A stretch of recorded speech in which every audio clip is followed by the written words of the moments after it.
what's a great experience you had with Compass? Martin? Thanks, Joseph. Thank you for having me here today as well. So interestingly enough, about 2 months ago, I talked with my business coach, and I had specific goals where I wanted to reach, candidly, more money, right? I wanted to see how I can do that. And his answer was, which of course is good advice, but everybody hates to do, is you need to dedicate 1 to 2 hours a day calling people. So my question is, well, who am I going to call and what do I want to call? And we looked back and sure enough, most of my business comes from my sphere of influence. And at the same time, this whole CRM system had come out, and the likely to sell recommendations, I started calling. To be honest, I felt comfortable knowing these people and calling them, and it was great. And I actually have 2 listings that are coming on. Manhattan right now doesn't have too much of a hot market except in townhouses, and I am listing a townhouse in Tribeca for $5.75 million. And I'm also listing a loft on the Lower East Side where the person bought it 15 years ago. So he's still making a significant profit on it. And we're listing it. And those were both just from the seller recommendations. So that's pretty amazing. Yeah. So there's a recommendation popped up and you just followed up on it, just called up? Correct. And just called them. And it's a nice, easy reminder. Again, it helps me of a question of who am I going to call today or why am I going to call them? Mm-hmm. And I found this very, very helpful. That's awesome. Any recommendations for us as a technology team building features in that, or even to the agents on what the best way to, follow up on this?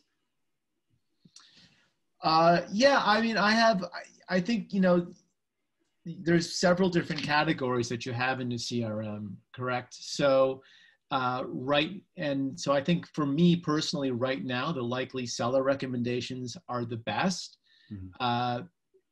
There is one of your categories is influencers.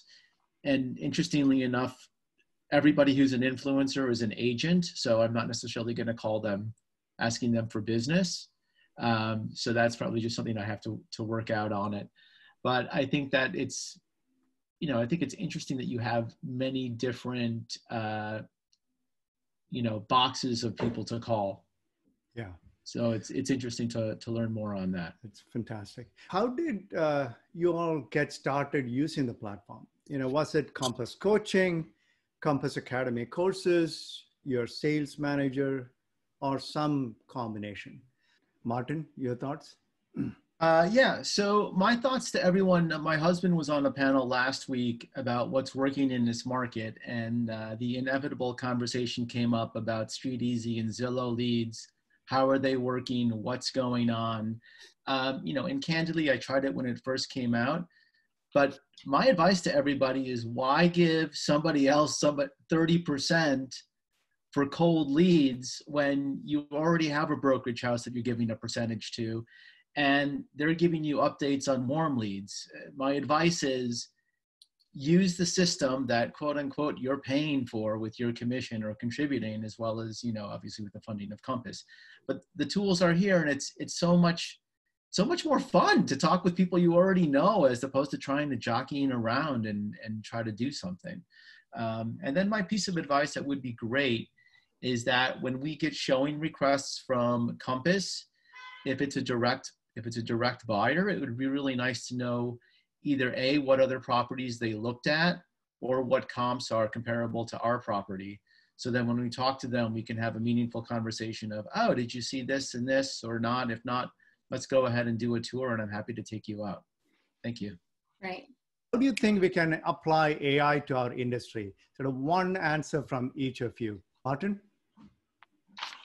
I pretty much, the answer I gave last would be best was that when they come back with, if it's a direct buyer, what they can have the comps on and that type of thing.